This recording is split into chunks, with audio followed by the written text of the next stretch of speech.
Welcome to the Lost at Home podcast. Here are your hosts, Scott Bear and Jeremiah Johnson. Welcome to the Lost at Home podcast. My name is Scott. I'm Jeremiah. And we are back for episode 392. That's right. Now, Scott, this is technically our 10th anniversary week, whatever. To the day. This is the 10th anniversary of our year release. we've got. Yes, of our release. Oh, by the way, I did look around, cannot find episode 0 for the life of me. I'm pretty sure it's on my old Mac Mini, which, if that's the case, I don't know if I can even access it anymore. I am still going to check for it.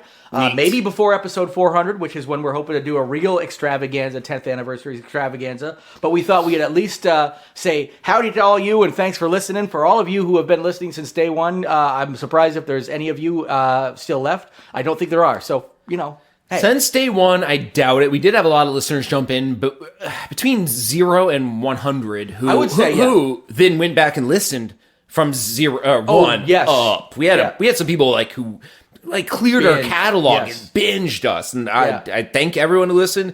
Honestly, I don't want to give shout outs to specific people because we actually do have a decent amount of repeat listeners even to this day. Absolutely, people actually write me from time to time, they send me funny Instagram videos. I don't know. I guess I've been the social media face of the podcast more than you, so people do interact with me more than you. Well, yeah, because you are the interactive arm of the show as far as social media is concerned. So I definitely still get once in a while an Instagram video. I'm like, who is that? Oh shit, that's one of our listeners. And I'm like, oh, cool. That's sweet. Yeah, and we definitely are very excited to be bringing our 10th year to the table. But even though this is the 10th anniversary weekend, we're going to spend a little extra time coming up and prep some really good stuff / grab some stuff from the vault. We're gonna talk to some old guests that we haven't heard from in a while. No empty promise on this one. I think we empty promised 300. We might have empty promised 350. Yeah. and then just did pretty much basic episodes. Well, I think for the most part we stopped a lot of promising out for those anyway. We said maybe we'll try something a little bit different. Life gets in the way. And I think by the way, in most of those episodes you're talking about, we did something beyond a standard episode, but we didn't go full like we did right up until then. But this one is really, it's less of the number 400, which is really that's not even, a 500 would be a big number, but a 400, whatever. But this is 10th anniversary. So we're just going to make it nice round number, 400th episode / 10th anniversary special coming up in about 2 months, probably 2.5 months based on our, you're going on a nice vacation, all that kind of stuff. So we're probably going to miss a couple episodes in between, but I bet you by mid-April, we've got episode 400 / 10th anniversary extravaganza, and you're going to be having a grand old time listening to it, hearing from some old guests. We've actually talked to some people who used to be regulars on the show, not like old celebrity guests, but old good classic folks. We don't want to spoil anything yet, but we got some people who have been regulars on the show before, who used to chime in with special segments we haven't heard from in years. We're going to come on and give us a little updates on what they've been up to. So, we're gonna have a little bit of fun. I would say. We're going to look back. Also, one of the things, Scott, you had mentioned is maybe get some look back at some of our classic type stories. I remember we did Juggalo Week back in the days. Yeah, we'll do some stories for the 400th episode. And maybe even take a look at getting some I totally forgot until you mentioned some of this stuff, like the Mystery Pooper. Some of this stuff. Get some updates. Yeah, we used to have an entire Florida Man episode from time to time. Yes. Yep. Then Florida just turned into this dystopian nightmare hellhole, and now it's I know. It used to be fun. It's punching down now. I feel know, like. And it would just be. There's people down there be like, "We're just trying to survive. I can't even get homeowners insurance." Yeah, I know. Yeah. I just want to read literal Nazis with Republican campaign flags in front of Disneyland. I can get that would have been a funny story the first time it happened. my kid went to the library and was able to bring home Mein Kampf, but not green eggs and ham. Yeah. Or the dictionary. Yeah, exactly.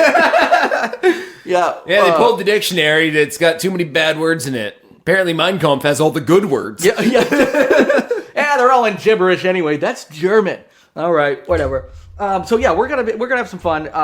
Stay tuned. Goblins was one of the ones I pulled out of my ass too. Yes. Oh, we used to cover so many goblin stories because it was in the news. I guarantee you, there is every once in a while I'll bring something related to that and witchcraft to the table because it takes place in I think I don't want to say exactly which country because I can't remember. But it's always third worldy type countries. But there's the very specific African countries that we used to we would come across one story, and then it would just lead us down a rabbit hole. And it's happened a couple other times. I don't want to say Nigeria or one of those, but it's something along those lines. Once again, ever since 2016, and this show's been on for that fucking long. 2014, yeah. News has gotten harder. Like, almost immediately after the show started, news got harder. Yes, because we had to sift through the first 2 years were the golden. Politics. 2014 to 2016 was the golden age of weird news. It's probably one of the reasons we were like, let's make this, because it's always going to be easy to find weird news. Yeah, then at one point we're like, I don't know what to do. I have no fucking idea. Dude, well, the world's burning. We have a wannabe dictator. We have a quarantine. It's actually pandemic. It's going to be nice actually doing a special episode this year, because this is an election year, which is when it becomes almost impossible to find anything, even in our weird news sphere. We've got curated Reddit lists and multi-Reddits and all that. We should also do an election special, but not about the current election. Oh yeah. Like find weird news stories about previous elections. Actually, speaking of that, we're going to go out on my song "Get on Your Rom Knees," which was sort of about that. Which I believe in 2016, I created a Mitt Romney campaign ad, which was about 4 years too late. Yeah. So we're gonna go out on "Get on Your Rom Knees" by Sonic Jalopy. Yeah, we've had a lot of guests. We've had a lot of guest voices with us doing characters. I think we can compile something pretty fun. I actually do want to reach out to some past guests and see if they would record, like literally over the phone, 5-minute thingies. Yeah, absolutely. Like just like, hey, I've been on the show. How's it going, guys? We've got a couple of months. We've got plenty of those friends in that sphere that we. I should figure out how to do that at home myself, so I can be like, hey, Darren Ewing, do you want to like pop on real quick with me? Yeah. 5 minutes out of your day, we record a quick thing. That's it. It's just a 5-minute segment of the show. Used to be the big thing was Soundflower, but I don't know if that works with the latest. I'll have to figure out what I can run on my Mac. Yeah, that was the big one where it used essentially pipes audio through your. This is just getting too much of the weeds for the listener, but I'll just use my wife's phone and literally play a conversation over speakerphone and have her phone record it next to it. Yeah. Oh God, that's gonna sound awful.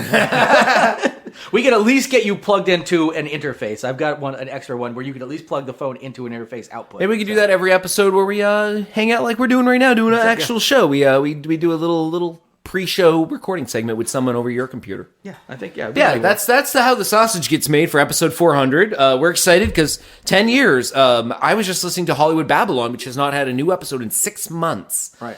They don't do them regularly like they used to. And they mentioned that they are 13 years in, and I was like, "Wow, holy we started when they were just little toddlers. They were baby podcasters." Yeah, I think about that with I think it was last podcast on the left that was 2011 or something like that. So they were again, about 3 years. The big ones that stuck around, we started just after them. Just after them, and we're still around. We're still one of the very few pre-serial podcasts that are in existence. Hey, we're Serial. Yeah. Who's doing better? Serial with their 6 episodes or us with our almost 400? I'm pretty sure 400 beat 6. I think it does. I don't know. If you combine the amount of listenership we had over 400 to their 6 episodes, probably about even they probably beat us. Yeah. I'm pretty sure they did. Yeah. Just with 6. They were like single-handedly brought. We even did our own Serial thing. We did. We had to. I did that actually. I did the sound effects and everything. Good. Yeah, that's some fun stuff. I'm looking forward to maybe getting back into the old the pre-production. I don't want to get back into that too. I feel like life got away from both of us. Maybe this will give us a good kick in the ass. So like we'll be like, this is so much fun. There's a lot of excuses why I stopped doing pre-produced stuff. And really, what it is just we need to get back into it. And once we get back into it, I think we'll find out. We'll remember how much fun we'd have a joke song idea, and you'd crank it out in an hour after the show. Oh, easily. Yeah, it would be like by the time you got home, it would be in your inbox. It'd be like, got it. Which still happens if I get really jazzed up about something. It's just I need to get jazzed up. I used to love that, like the 5 stars and Beyond the Pale, small non-album. We stopped caring about getting 5-star reviews after we got 100 of them. Yeah, and I think it was up until we got 100. I was making some. I would like pick a random one. I think for like 5 or 8 songs I did that for, where I gave a shout out to like 5 or 6 of them, and I made a specific song about their review. Obviously, that was unsustainable. I remember my wife and I met some girl in the street in New Orleans on vacation. All right, starting pretty good. And had her record her singing. Remember that? And we re-edited it and made like an actual song out of her singing. Oh, there was the we made her an actual track. There was definitely there was one that was like a People on Periscope or that one. Yeah, People on Periscope. That was it. That was back when the first streaming app, Periscope for streaming video came out. Yep. My wife and I were all about it, and we actually ran into some girl in the street. We're like, hey, say something for the whatever. And she did a little thing, and then we took it and we made it a full song, and I sent it to her, and she's like, wow. Yeah, because I auto-tuned the shit out of it and just like had some fun just with it was good, man. It was some fun times. So we'll get back. That's our little memory lane for this episode. Yeah, it's 10th anniversary. We're allowed 10 minutes, about exactly what we took to go down a little memory lane. 10 minutes for our 10th anniversary. Before we get into a brand new segment that just started fresh. I actually probably will create That's the only drum sound I can make it. It's not even a drum sound. I thought it was... How do you make that sound in a concert? Where they go like dum dum, yeah, it's drums. Like, that's a drum sound. I mean, it's probably a timpani. The dum dum dum. Yeah, making drum sounds. Yeah, wee. That's a drum sound, right? Sure. You can make percussion can make almost any sound if you really. Guitars are percussion if you play it right. That's true. You just if you hit it, it's percussion. Technically, for you to correct me on my completely factual statement. Yeah, exactly. I like that being somebody's defense in a domestic abuse thing. I was just hitting her because I like the sound. She's not the abused wife. I'm a drummer. She's a drum. She's percussion now. Well, airtight. Airtight defense. I clearly couldn't do more than that same exact voice for some reason, so the judge sounds like the exact same guy. I think, wait, he has the same last name as you. No, he doesn't. Yes, I do. Oh, wait, that's right. I forgot. We do. It's every court trial in Jersey. All right, Your Honor. Okay, now the defense takes a stand. Okay, this is what happened. Oh, Your Honor, objection. Sustained. Overruled. Jersey court trial. Everyone is the same. All right, Mrs. Jenkins, what do you have to say? Well, it was about 4 p.m. Mrs. Jenkins, yep. Anyway, that's a decent little skit, I think. Actually, I might empty promise. Any Jersey court trial, any. Come on, Your Honor. No, I'm not listening to you. Bring you some good gabagool. We'll talk about it later after the trial. I do think this one, because this is now going to be a weekly segment for at least a handful of weeks. Dun dun dun. I think I probably will create a little sting for it, just not for this episode because I want to get this one out this weekend. But this so coming up, Chair's Weekly Ig Nobel Prize, IG Nobel, Ig Nobel Prize. Pick. Oh, I found my ending. All right. I don't like things to end. It's like pulling the parachute and landing, but you're still doing like the thing on the ground. You're still doing like the floppy thing, like you're in the air. Yeah. You're just screaming. Yeah. I think you landed. You stuck the landing. Still going. Just nonstop. Yeah, still going. I can see my house from here. Your face is in the grass. In front of your house. Yeah. Clearly. Okay, so I'm going to the Jared's Weekly Ig Nobel prize pick. Started last week when during a regular organic. So I'm going through. I was curious where you picked the year from. Like, are you going in any kind of order? No order. So what I've done here is we covered. I just gave some smatterings last week. From 2023, 2022, so many 2021, smatterings. and 2020. So 4 years worth of little smatterings. So many smatterings. Yeah, I smattered. I smatter. Sorry, I just got triggered by the sexy words you were using. Yeah, all lives smatter. All lives smatter.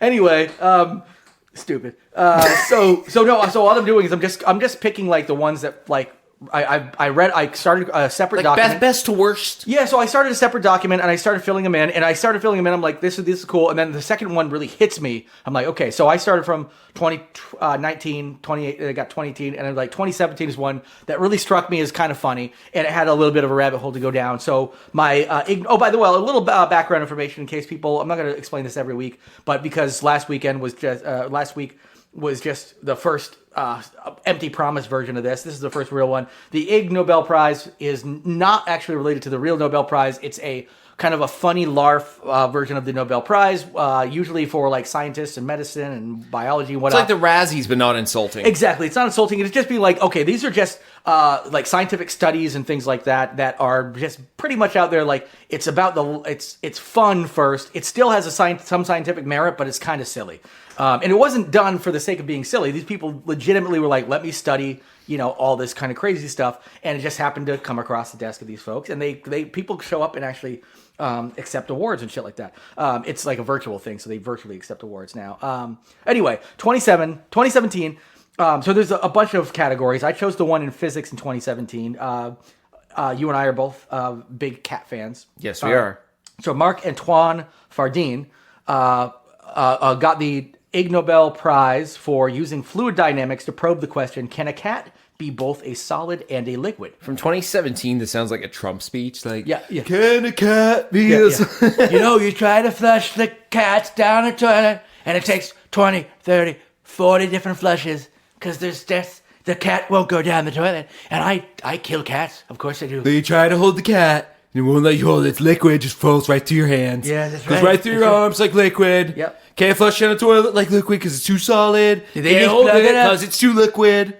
Yeah, so actually... Can't snort it because it's not powdered yet. This cat is not made of enough fentanyl for me to love it enough. The point of this too is and it actually, like we kind of touched on a little bit, which is the fluidity of cats, as we all know, that just like they'll flop over or whatever, or they will fill whatever surface they're like if they get into say a sink, they'll just fill it perfectly with they'll just contort and become that. Or if they need to get through a small opening, it's only their skull that holds them back. They can get through any hole that's as big as their skull. Yeah, and the reason the rest of their body just kind of goes liquid. And the thing about and one of the kind of, I hate to say kind of comical things about overweight cats, because they overweight, it's still a health issue and blah blah blah. But cats use their whiskers are the width of their bodies, so their whiskers are meant to tell them how much of an opening they can fit through, because that's because their bodies are wider than their skulls. Obviously, they can contort, but they're like, if their midsection is fatter and wider than the whiskers, they'll think they can get through because they're like, my whiskers haven't touched, and they'll go through an opening and get Winnie the Pooh stuck in there, which is pretty fucking comical. And they're like, oh, will help. So that's why it's also just good, feed your cats right, try to get them so they don't get too fat. That being said, it's also a fat cat is pretty cute. A liquid, as we've learned in high school science classes, has a fixed volume yet does not have a defined shape. Now, granted, I wouldn't have been able to bring that off the top of my head as the exact definition because it's been a long time since I've been. That's why you use a liquid measuring cup and not a solids measuring cup when you bake. Yeah, exactly. Perfect. It is a material that takes up the shape of the container that holds it. That's the big one. So if you pour a liquid into a cup, it will fill to all the crevices of the cup. Whereas if you fill, say, a bunch of bouillon cubes in, there's a bunch of space around it, and it doesn't actually. Cats are not bouillon cubes. They're not. They are more. They are not. They are further Thanks, away. Science. Honestly, it gets about that helpful. So Ferdinand, really, what it is at the end of the day, there's some real science behind this, and some, but they're using, obviously, especially in 2017, cats as like a clickbaity kind of thing, which works. Ferdinand discovered that cats, who are known to be solid most of the time, can be classified as liquid under certain circumstances. DE is called the Deborah number, obtained through dividing the relaxation time by the experimental time. If the resulting DE is more than 1, greater than 1, then the material is relatively solid. If it is lower than 1, the material is relatively, again, keyword relatively, liquid. This formula can be used to prove the Himalayas are liquid, technically, because they need to be measured on a time scale of billions of years, geological time versus our human time frame, because they move imperceptibly to us because of continental drift. They are therefore technically the Deborah number comes under less than 1. So they are actually technically, you could argue that the Himalayas are actually fluid or liquid. My wow is because continental drift I don't hear as a term often in life. Just as an adult, you don't hear it often. Last night I was watching the new Indiana Jones movie, The Dial of Destiny, and there's a scene where they're going through a rift in space and time in a storm to go back to 1939 Germany, and Indiana Jones on the plane with all the Nazis who were trying to go back in time from 1969 thinks for a second and goes, you guys didn't account for continental drift. Like, you're using 2,000-year-old tech, if you will, to time travel.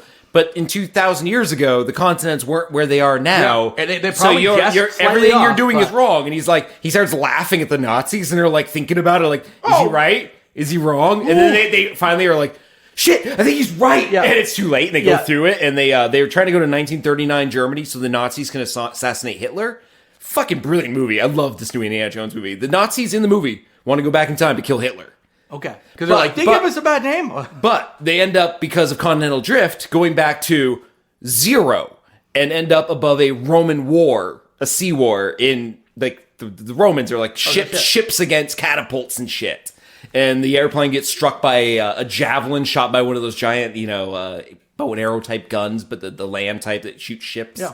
They do that whole thing. I had to pause it then because my wife woke up from her nap and I didn't want to like have her watch Indiana Jones halfway through. So I don't know where it goes from there. But so you haven't finished it? Okay. Yeah, for everyone who complained the Indiana Jones went too far left field with aliens, this one is fucking time travel. So fucking suck it. I was just gonna say they're like fuck it. I was like, oh, maybe they come back and center it back down into reality. No. Nope, they're just like fuck it. No, these movies have never been in reality. One had the actual Holy Grail being guarded by a multi-millennial, and the person's face melts off by opening ghosts that melt you if you look at them. Yes. Like, come on. We had ghosts, we had aliens, we had the Holy Grail. Yeah, you had time travel is fine. You had whatever those Aztec fucking ritualistic fucking beating hearts out of chests and shit. But I had to bring that up because it was so weird to hear you mention Continental Drift when just last night I was like, holy shit, someone's using Continental Drift in a real purpose. It's actually the next Fast and the Furious movie, Continental Drift. That's going to be the next one. Just go really slowly. They go back in time. Yeah. I want to go back to Pangea as the continents first separated. With their cars, yeah. Yeah, they have to outrun dinosaurs. They have to jump. They have to jump the continents separating. Yes, the continent, because it happens that fast. Continental Drift. Yeah. They slide sideways over Africa. Yes. Onto Brazil or South America. Yeah. Because those were and then connected. as they go into they drift and then fucking slide. And then they're going side by side, but one's going backwards and forwards, and they keep going by like next to each other. They go, someone has to have a DeLorean too. Yes. Oh, yes. It doesn't time travel. They already time travel. No. But someone's in a DeLorean. Yeah, and there's jokes about it. Can't we get home in that car? Yeah. Like, it's not fucking Back to the Future. This is the real world, not Back to the Future. Yeah. And there's dinosaurs and Ferraris. Or that's what happens at the beginning of it when they accidentally take their plane with all the cars. They always have those planes with the giant, all the giant planes with the cars. Bermuda Triangle. Yeah, so one of them, and one of them has, like, just as a collector's thing, because they're all giving him shit about it. You got a DeLorean? He's like, it's for collecting. Yeah, all of them. Yeah. I'm not going to drive with this thing. I'm not going to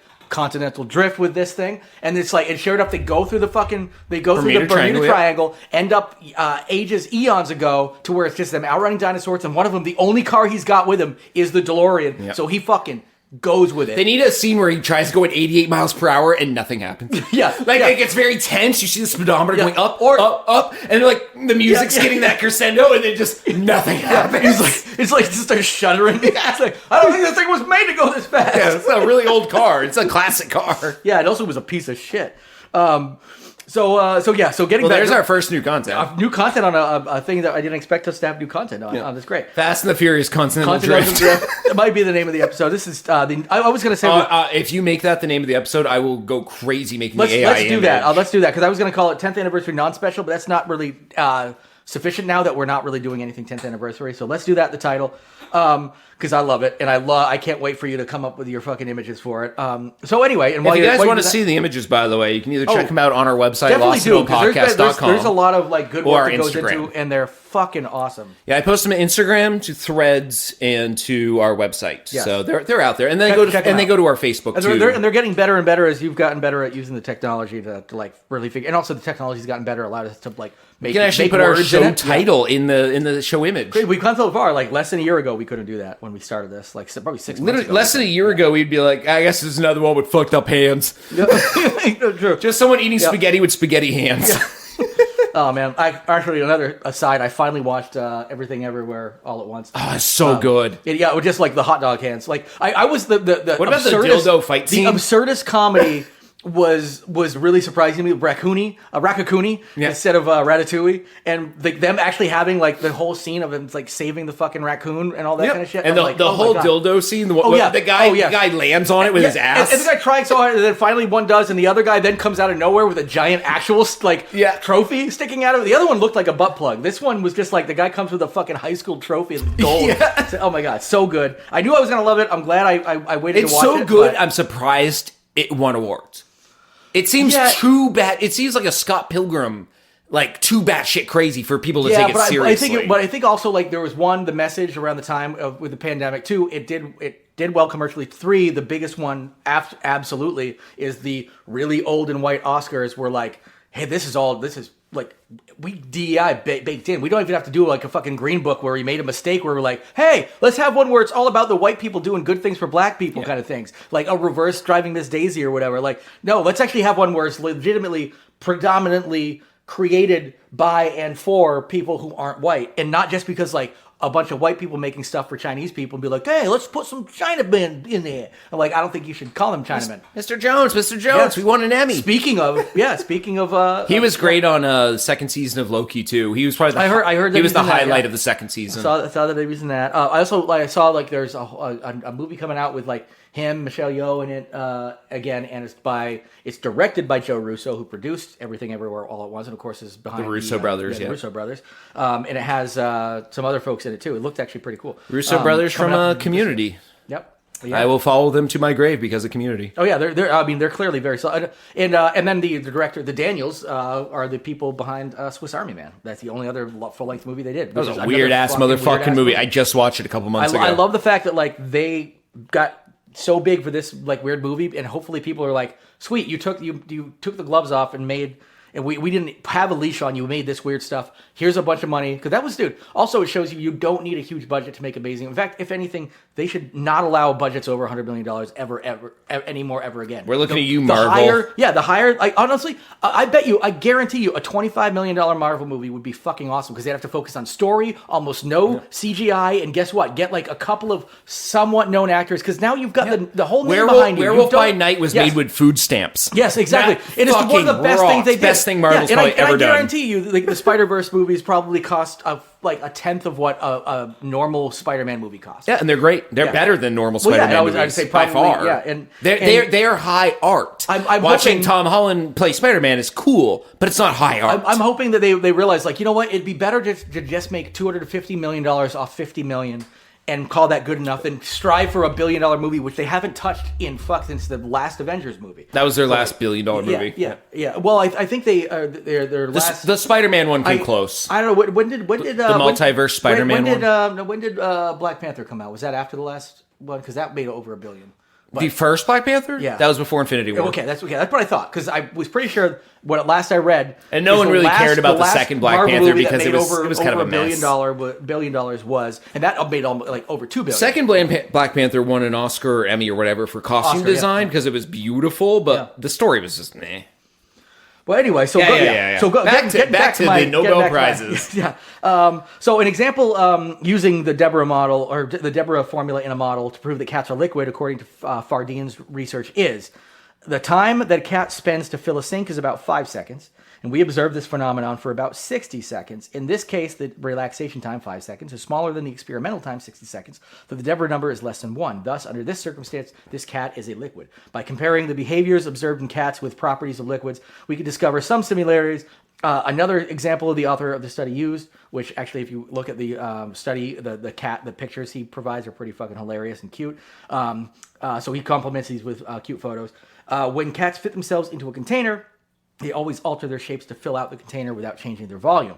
So small box, big box, exactly, yeah, rectangle, and they square. were even showing them in like these circle fish bowls and stuff, just curled up. They fill them. Yep, and they curl up, and that's what makes them comfortable. So this is a property possessed by liquid. The author of the paper included other adorable examples with pictures that show cats, quote unquote, flowing downstairs, like just kind of like sliding down the stairs. Yeah, I've seen those GIFs, animated GIFs people have made. Yeah. Oh yeah, just like, dude, they got the life made, and off of couches, of course. Like, we've both taken many a picture of our cats just like flopped and just melting like off the surface. The most comfortable they've ever been, like fast asleep. It's like their bones don't exist at some point. Well, and they go through the properties of the actual anatomy and of course the flexibility of the bones and stuff, and that they can essentially be again, like you were saying. If their skull can fit through something, they can pretty much, because they can almost flatten themselves out like the T-1000 Terminator. Yeah. Oh yeah. Like when he smashes his head into the helicopter. Yeah. And then goes through the hole because his head fits through the hole. Yep. And then he reforms in the seat as the helicopter pilot and kills him. Yeah. Like that's a cat. That is a cat finding cats. the hole, going through the hole, and then reforming on the other side as a cat. Yeah. Cats are essentially T-1000. I'm gonna name the next cat we get T-1000. Love it. So yeah, there's my little Ig Nobel Prize pick of the week. I probably won't go in those rabbit holes as much week after week. Most of them will probably just be rattling off. But this one had a good little study that had pictures of cats in it, which is just like some weeks it's gonna be turtles are also frisbees. Yeah, which you know what? Do they care? Yeah, we didn't go that far into the study. We just stopped at the 60 dead turtles. Are you guys trying to figure out if turtles get dizzy?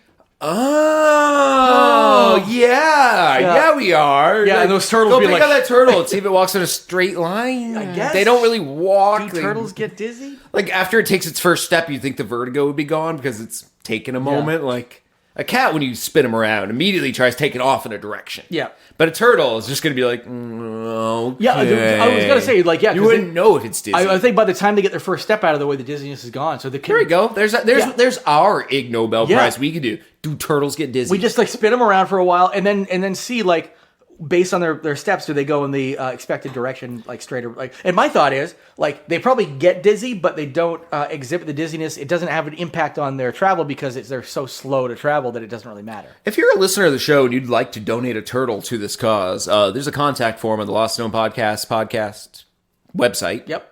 Well, I was going to say lostknownpodcast.com website. Yes. You can hit the contact form up there and just be like, got turtle want. Yeah, actually, we should just I think that can you put up a special like for turtle like a turtle contact form? Not really. If enough people used our site, I would absolutely tell you to do that. Be like for turtle inquiries or turtle put donations. A post office box for turtle mail. Yes, exactly. Not snail mail, turtle mail. And just be Yeah, make sure to send that live animal the slowest way possible. Yeah, exactly.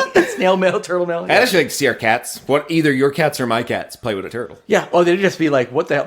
They would do a couple of bad. That fucked up cat. Yep. But then we spin the turtle. See if it gets dizzy. We record our findings. We start a whole website. We publish some journals. Yeah. Perfect. And then bing bong boom, we're scientists. Yeah. That's how it works. All we have to do is win one Ig Nobel Prize, and we're totally not scientists. Next still. thing you know, we're. Honestly, in this day and age, people would accept us because look at the people who get accepted. Like Aaron Rodgers is essentially accepted as a scientist in the right wing community because of his like he's like Aaron Rodgers, the baseball player, the football player. Yeah. No, all sports is the same to me. This was even worse. At least a baseball player probably doesn't get hit in the head for a living. Like this is a guy who people are like unless he's really unlucky. Yeah. He's always leaning in for those. It's like. Why do you put your head right in the strike zone? He's like, all right, he's bending down to put his head in the strike zone. He's hit again. Yep. Another walk. Licking his bat like his normal warm-up routine. Literally, the goal is most walks. Like Guinness, I'm going for the Guinness Book of World Records, most walks. Yeah, they're going to go ahead and say he leaned into that one, and that doesn't count on that one. Once again, he's just going to go ahead and leave the game with a concussion. He's drooling a lot. Yeah, well, he's on his way to third base. From home to third. Just simply to third. And then second, then first, then stops. Yeah, we're going to go and just let him have this one. Last time he got real confused, we tried to turn him away, and he started attacking everybody. So we're going to go ahead and just go with a path of least resistance on this one. Yeah, that's what they're doing, Bob. Yeah, don't have no idea why they're still letting him play the game, except for it gets a lot of people watching. And I think this game is mostly about Buddy. Yeah, look like he's trying to bite the first baseman again. Oh, yeah, that's right. He's playing zombie, not zombie. Yeah. Yeah, whatever. It's his world. We're only living it. I love this. I love this guy. Oh, he means so well. Concussion Joe. Yeah, he's really doing no one any harm except for all the players he bit. Yeah, and of course, definitely himself. Yeah. All right, so we're gonna go ahead and move on into web dropping. Scott, you pretty much have the rest of the show from here on out, so I'll just chime in. That sounds threatening. Yeah. You got it. You got it. All right. We did say at the top of the year that because this is an election year and we are very adamant liberal against Trump people, that we didn't need to get into politics. To harp on that of politics. Yeah, no one needs to hear that shit. But this story is politics adjacent. It's conspiracy theory. And it's conspiracy theory, so it works in our favor. So my thought here is, and my thought of this is the reason why I don't count it as politics is because it's not our fucking fault that an entire political arm, one of the only two parties we have, has decided to embrace conspiracy theories as part of their politics. And we've always done conspiracy theories. Always. It just happens to be they're crazy enough to make it part of their politics. Go back 10 years. We covered conspiracy theories before it became like hot in the right. Because it used to never be political. You could just be, hey, yeah, they're political conspiracy theories, but it wasn't you coming out against an entire. You're like, oh no, if someone said they were flat Earth, Republicans. In our first 2 years, we covered flat Earth stories, and we never talked about political alignment because it was just that crazy motherfucker talking about the flat Earth. We did extensive flat Earth stories. Now you can just be like, yeah, it's a Republican saying it. Yep. Like just flatly. Yeah. And that's the only reason we're almost giving this by design. They're like, let me find the crazy shit that nobody else will listen to. That's why we're giving this little preamble is, yes, this is a conspiracy theory. Yes, it deals with Republicans. It is not a political story in our eyes. Yes. All right. Taylor Swift Conspiracies Roundup is how I titled this section. People have heard plenty of these already, or some of these already, but we're going to give you a couple that you may not have heard of. We're going to start with a couple that everybody, I'm sure, has heard of because you can't get away from, because it's so crazy. I'm so glad that mainstream media has covered how ridiculous these people are. Longtime listeners of the show will know that at one point we were, well, at least myself, I won't speak for Jeremiah, but we were pretty anti Taylor Swift for various reasons. There were a lot of stories at one point how the alt-rights and the Nazis were really adopting her hard because of her Aryan appearance and basically a variety of things surrounding her that kind of locked her in as like, oh, she's one of ours. She's a little Hitler girl because, you know. And then she wisely in 2018, especially in that, you know, kind of viral documentary clip where she was she's like, no. pushing back against her management, her dad. I've seen that clip so many times. Being to tears, being like, this matters to me as a human being. And they were warning her, though, about violence and stuff, though. That was their main point. Like, they're like, you got to worry about your safety. Well, and they were like, first of all, she's like, already even that point, she's like, one, I already have to, when you're a big pop star, she already has the security detail. And she has like, she's got some of the best security on the planet. I hope right now, in this point, military as her fucking. With these stories I'm about to say, I really hope she has re-vetted her security. It doesn't have like an insider kind of like crazy. I feel like at the end of the day, like I don't think. First of all, I don't think anybody is going to get like that close, that crazy, or that close because people don't even do that to like actual. People are getting really crazy, and I'm actually worried for her safety from this point forward because but the thing is though, like people haven't like my whole point is I don't hate her anymore because she isn't the things we thought she was. She's made it clear she's not. Yes, well, but she actually at some point was like, hey, it's actually makes sense for. She's like, I mean, dude, I bet half of her fucking listeners are LGBTQ. You know, community, whether it be from adults down. And also, she only gains, like, people don't grow out of her. People who started listening to her from, you know, the early days are still listening to her, and new fucking 10-year-olds are listening to her. Like, she's, a poll was saying, like, over 50% of the population of the United States classify themselves as Taylor Swift fans. Wow. Like, I can't name one song. Yeah. I mean, I could definitely name some songs, but it's like... I don't listen to her at all. Dude, we're 40-year-old men. Like, it's not made for us. She's a hot piece of ass, and you know how I can avoid sounding misogynistic by saying that? So is her boyfriend Travis Kelce, which brings us to the conspiracies. His ass is fucking might be nice. I mean, he's a tight end. He's a tight end for a reason. Well, also the MAGAs who are like calling him a beta, like that is the most alpha dude I've ever fucking seen. I love it. It's always these like little like fucking Charlie Kirk twinks. Yeah. And stuff he's like that. He's a beta. It's like, no, you're a bottom, dude. Charlie Kirk, you like the Charlie Kirks and Jordan Petersons and Tucker Carlson's, like these guys talking about like alphabism. Like, you guys, what are you talking about? In your head, you can see how delusional they are. In their head, they think they're like, you guys have like all Travis Kelce and Taylor Swift are not only alphas in and of themselves, but they're both hot pieces of ass. Exactly. So, and guess what? They should. I hope a sex tape comes out. It's gonna be fucking sexy. It's hot. Hot as shit. It'll probably be a fake. Oh, well, yeah. I mean, and even if it's not, it will be classified as such. They've got great PR. I mean, I heard about all those Taylor Swift fake nudes on Twitter, and I went looking. I don't see the problem. I didn't see one. Yeah. Okay. Oh, you really? Yeah. I looked. You looked for the fake nudes? I was like, huh. If it's such a...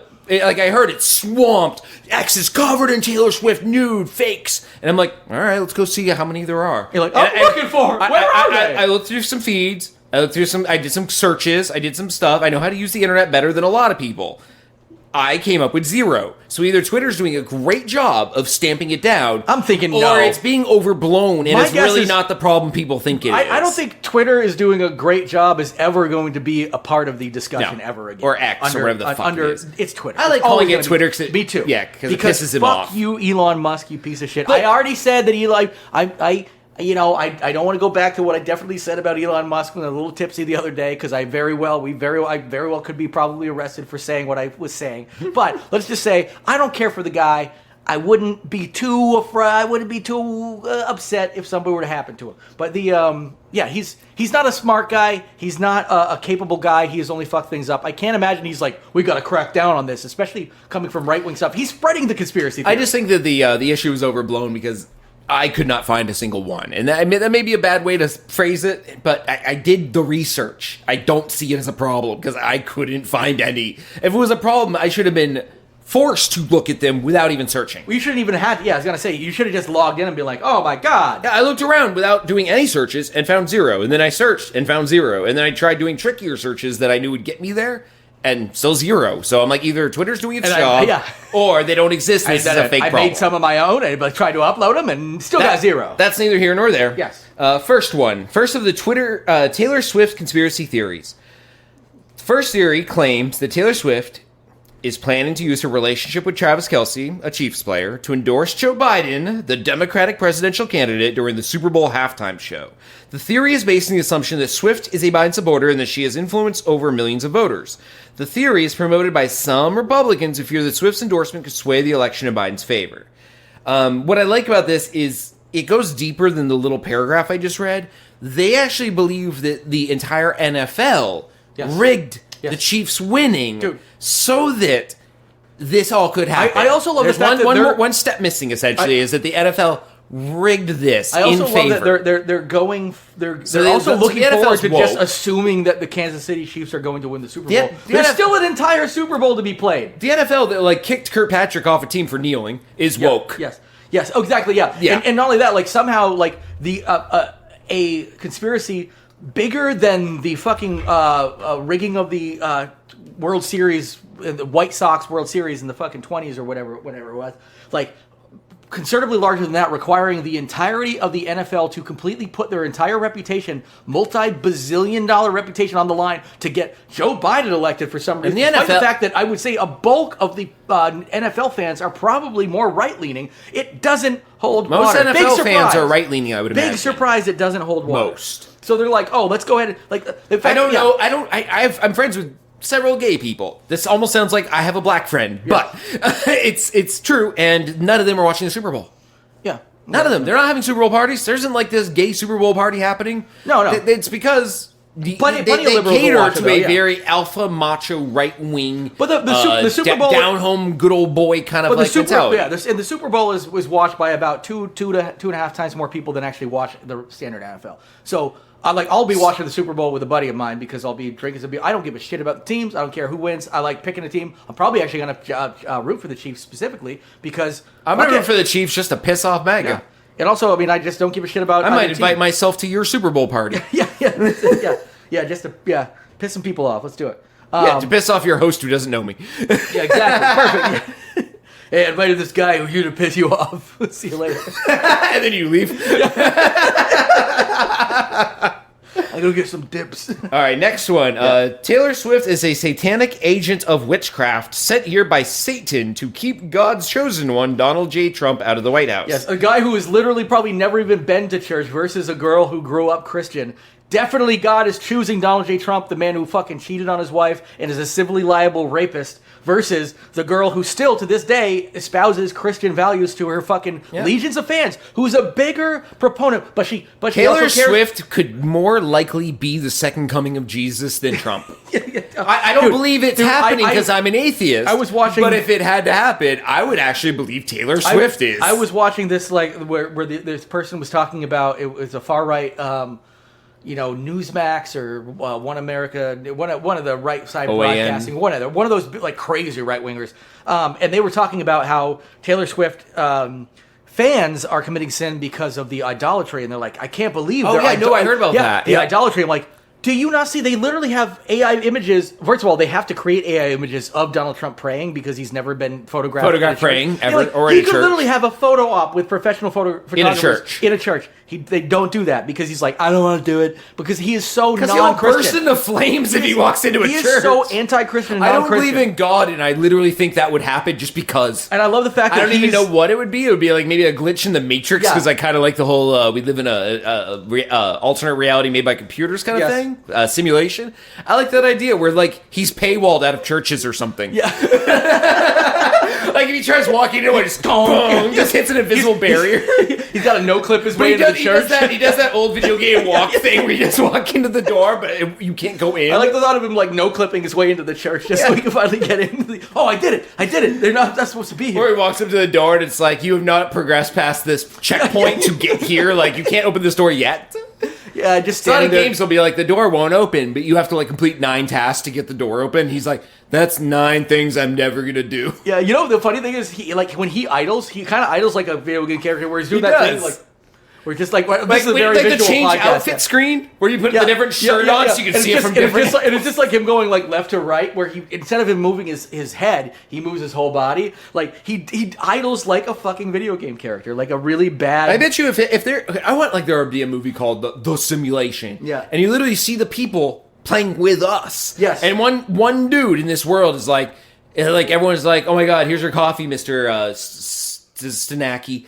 Here's your book, Mr. Snacky. Here's your cigarette, Mr. Snacky. And like you're like, why are they treating this guy so well? It's like the cold open where he's like walking down the street. People are literally handing him shit, like bowing down to him. And he walks into an office building, he types in his computer, and he logs in. And his password's Trump. And on the screen is Trump, and he controls him. And that's why they're like, he's taking the risk. He's going all in. Like we thought this guy would just crash and burn with his character. At some point we thought it'd be one cheeseburger too many. But he's taking risks. Yeah, he's flipping coins. He's doing some crazy shit. Yeah, and I don't know, like, and there are all these investigations as to whether or not he's like paying off other players to like be his followers. Oh yeah, they find out like the followers are bots. Yeah, no, really, like people who go to like his rallies who wear the red hats. All the MAGA bot. Anyone with a red hat is a bot. Yeah, it's a MAGA bot. Oh my god, it turns out they bust him for MAGA bot. Yep. Basically, figure out everything that's happening now is this big conspiracy at one level up from us. Yeah, but the people playing the simulation. You play it out as a complete political conspirity. I love that. But one level up from our reality, because you get to actually play into a different reality where our reality really doesn't matter. It's actually the reality above it that's conspiratorial. Yeah. And you have the same shit going on. You still got politics. You got arrests. You got conspiracies. Yeah. But it's all one level up. And then you have the character like coming up hot and hard playing the fucking Taylor Swift character. And they're just like, oh shit, you got some fucking problems. I think I just I don't need it. I think I just wrote the hardcore version of Sims the movie, dude. Yeah, exactly. Like the Sims reboot or the Sims. I want the Trump Sim to come and be like. Blah, blah, blah, blah, blah, blah. Like in his tone, but doing the Simish. Reason Price and Gavin there. Yeah, the Simish, but in Trump's tone.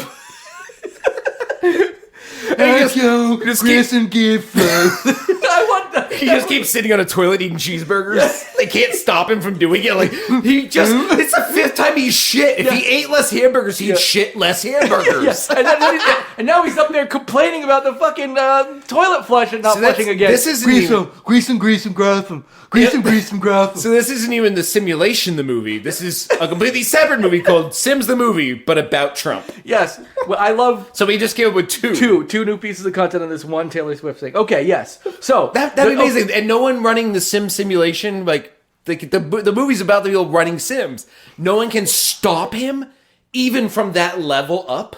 You know, like once again, simulation, one level up. They're doing the Sims. Like, we can't get this Sim to stop, like, raping women. He keeps defaming people even after he just got sued for defaming people. And he's like, he doesn't have enough fucking of the like Sim coins to pay the $83.3 million this time. The first time he's like, oh, $5 million, I got that, no problem. I'm gonna fucking keep going. He's like, oh shit, I was just fucking fined $83.3 million fucking simoleons.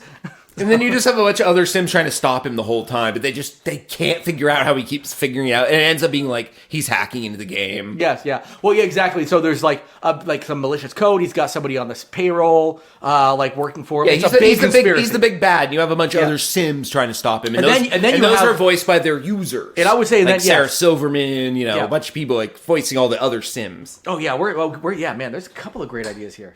But they're almost the same movie, but you know what? Every once in a while, Hollywood puts out 2 competing movies at the exact same time, the exact same story. Yeah, it's a parallel thinking. Sims. Ants and Bugs Life. Yeah. So we have Simulation, The Simulation, and Sims the movie. CB4 and Fear of a Black Hat, both amazing movies, but people should go watch both. There's a shit ton of those. Yeah. Fight Club and Little Mermaid. Yeah, exactly. Yeah, came out completely different years. Completely different movies. One's animated. There's not. The Force Awakens and Star Wars: A New Hope. Yeah. What the hell? Same movie, but they came out 50 years apart. Yeah, same movie. Same movie. One's way worse. This was a bigger Death Star. Yeah. Well, anyway, so and a black guy. Yep.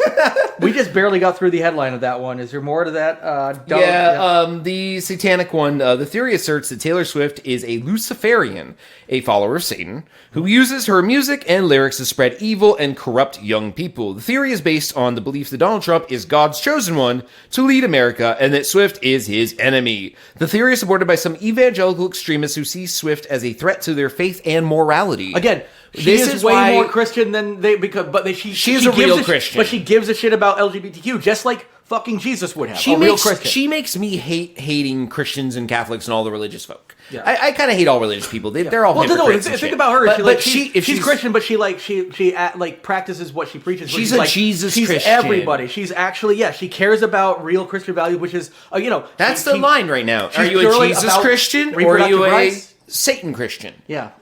Not that they think they follow Satan, but they really kind of are. They idolatrize, they rape, they steal, they hurt the poor. They're doing all the stuff they're that doing they're the not stuff supposed that to do. Satan would do. Yeah. Although even Satan in the Bible didn't do any of that stuff. No, Satan wasn't even fucking Satan in was the actually Bible. kind of a good guy in the Bible. God was the bad guy. Yeah, and really, Satan is he's only mentioned he's not like we are losing viewers by the second. I'm watching. I don't even see a screen showing me it, and I can hear bleeding of viewers. There's definitely there's no book of Satan in the Bible who's like, hey, my side of the story for 1 minute. It's not. It's all just third party bullshit. Be like, oh yeah, I'm God, and this is what Satan did to me. This is what Satan did. No, you definitely have to believe me, and don't ask him. He's gonna tell you the different thing, but he's Satan, so he lies all the time. Remember how we told you he lies all the time? He's the prince of lies. Kind of like Trump talking about Biden. Yeah, and it's so you can't even trust him because you've already instilled. I bet you this. Oh wait, maybe Trump is God. Maybe Satan. Trump is God then because he did all that. And he's Old Testament God. He's not Jesus. No. Jesus is a socialist hippie. Bernie Sanders and Taylor Swift are closer to being Jesus if you were to combine them. Yep. And Jesus would definitely embrace LGBTQ people, be like, oh, cool, come on, hang out. It's my dad has a problem with you, just like most dads. My dad's the old-fashioned piece of shit. Yeah, they read the Bible weird. They're like, oh yeah, Jesus hung out with hookers, so does Trump. Yeah. Different. Nope, they did it different. Yep, they did it different. Yeah, I'm pretty sure Jesus' hookers he just hung out with and made friends with. He hung out with hey, let me get you out of this slump. I can tell Trump's hookers were 13 years old and screamed. Yeah, or he. I'm pretty sure there was that not that part in the Bible where Jesus was like, hey, beat me on the ass with a picture of with a magazine with my own face on the cover. I'm pretty sure that wasn't when Jesus was on Forbes. Lick my asshole while I piss into a golden toilet. Yeah, that's right. Like Jesus would have done. Yeah. What would Jesus do? What would I do? That fucking great, that great. I think it was a Family Guy bit where, he runs over somebody or whatever, and it's just WWID instead of WWJ. Yeah, what would I do? Yeah, what would I do? Anyway, this is why I actually worry about her because if she's gonna put herself when she jumped into the field when Kelsey Grammer there won his Super Bowl, his football game. When Kelsey Grammer won the Super Bowl, Taylor Swift is dating Kelsey Grammer. But when she ran down and kissed him, and that became a photo op and made all the headlines, and it was all over the internet. Which is, by the way, something everybody has ever done forever. That's what happens. All you need is one towel boy for the team. You know those people they paid less who just kind of hang out on the sidelines. Yeah. One of them just needs to be implanted there by MAGA and walk up with a knife and be like. But it doesn't happen. That's the thing. Is if that were to happen, it would have happened. It doesn't happen until it happens. Yeah, no, but it hasn't happened. What I mean is. That is a crazy amount. Yes, those people are violent. And they're violent and crazy. But they there's a lot of and I'm not saying there won't be she is putting herself in danger, or rather, they are putting her in danger. She just is trying to date somebody. She just dated a fucking hot guy who plays for a team, and they get fucking nut jobby about it. And she's not even that crazily political. She hasn't even endorsed anybody yet. She endorsed somebody in 2020. Yeah, they freaked out when she said, y'all need to go out there and vote. Yeah, just period, because that's the Republican Party is.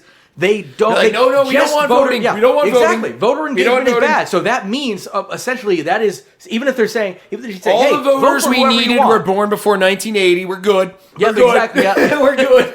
We're good. These people are definitely not who we want. But they were pointing out like there's a good chance that half of her fans are leaning conservative people. Like there is a good chance that about half of the people that listen to her lean conservative, and the only thing the right is doing is now alienating more because they're probably at the end of the day going to be like, these people are fucking crazy. Those are women who also just had the reproductive rights taken away too. Yes. So like, I lost all my reproductive rights, and you're telling me Taylor Swift is you saw evil? That, I think I'm a Taylor Swift fan and a liberal now. Well, that's actually one of the things about it is like now that they're like enough things are going to add up where they're going to be like, you guys have pushed us away.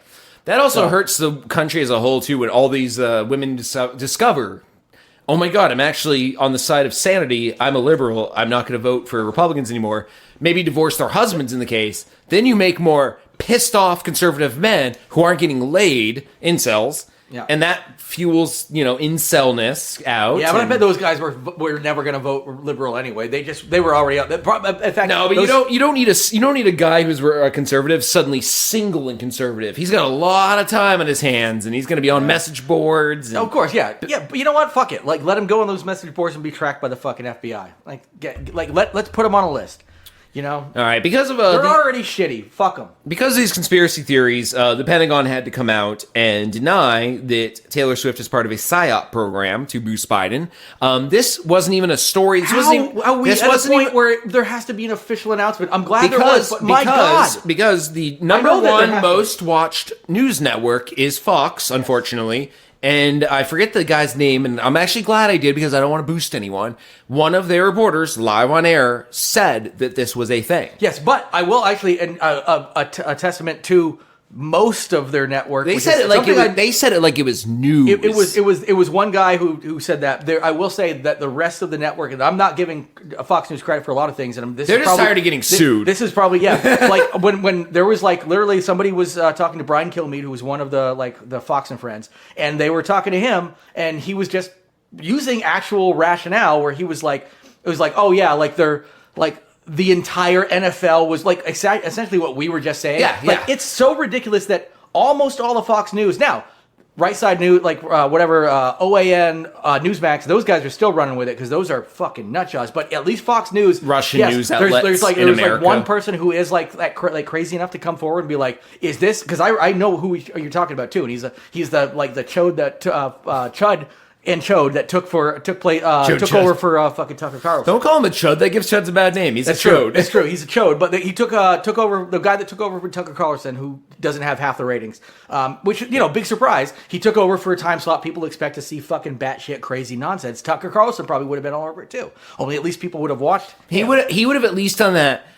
Is it? Yeah. Is it? Yeah, this guy stated it like a fact. No, I know exactly what you're talking about. Taylor Swift but then if you look at some things, it kind of makes you think. He always said it in a way that never made him culpable. Exactly. Yeah. And this guy said it like flat out, like she's a psyop. Which never made. She could sue you. Yes, exactly. No, she has more money than Fox News. And no, it doesn't matter because that guy was on probably the most watched 2 hours of Fox News and got seen by everybody. Now, everyone thinks there's a conspiracy. Brian Kilmeade was on some weird fucking morning program, which is probably still watched by a decent amount of people, but not like the prime time. That guy said that and then has to sleep every night, not even caring about the fact that someone could listen to what he said, take that to heart, go and kill her. Oh yeah, stochastic terrorism. Yeah. None of these people care about stochastic terrorism because they're like, it's the point. They're like, I get paid. These are people without consciences. It's it. Yeah. Like we said, we wouldn't get political this year. Yes. So anyway, okay, it got political. It got political. But that's the roundup for our 10th anniversary non-special spectacular. We do have the next story, which we're not going to do now, but it is absolutely going to make it into next week's episode. I was going to say we need because it's a local story. We need content for next week, so we're going to get into the realm of New England next week and start out with a New England story right off the bat. Actually, both these stories I want to say for next week. Is it okay? Sweet. Then we go down south. So we're gonna go ahead and have a couple to start right off from. And we're gonna keep getting cranking on our fucking 10th anniversary spectacular for episode 400. And until then, everybody get lost. Bake it off. Bake it off. You do know our songs. Is that one? Yeah, shake and bake it off. Shake and bake. Oh, she did a commercial. Yeah. Oh, okay, I didn't know. Get lost. Get lost. Whoa, whoa, whoa, crowd the eagle to the world below. Wake up, friend, can't you see we're at the end? Wars and rumors of wars, look out for the signs he gave. Jesus gave, are you saved? If you keep your wick trimmed, you'll be saved. You will go with him, you will go with him. World War III, that's Obama's plan for you and me. What a crock, but it's the only hope he's got. Can't be elected on his record, it's a crime. He should resign, that's why I'm voting for Mitt Romney. He's a hero in my mind.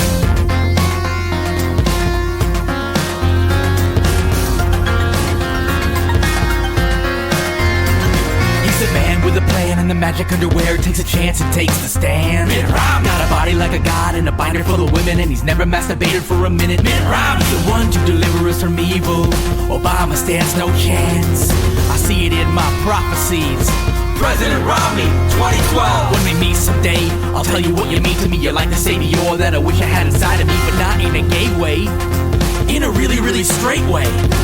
You'll touch my head and tell me I'm a good boy. I've done you good, and it's time to get my toy. I put your penis between my apocalypse, suck until your freedom juice dribbles down my hairy tits. I beg you, Mitt Romney, please love me, Mitt Romney. Please love me, Mitt Romney. I'm now on my Romney. I swear to you, I swear to you, would it be too much to would it be too much?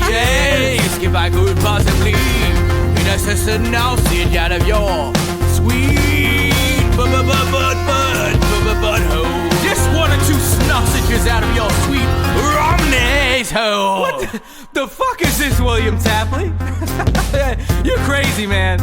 Everybody knows sausages is a dog treat, man. You don't eat this dog treat out of a president's asshole. You eat like a proper sausage, a man sausage out of a president's asshole. Man, you crazy, William Tapley. That's what we get for inviting the motherfucking third eagle of the apocalypse.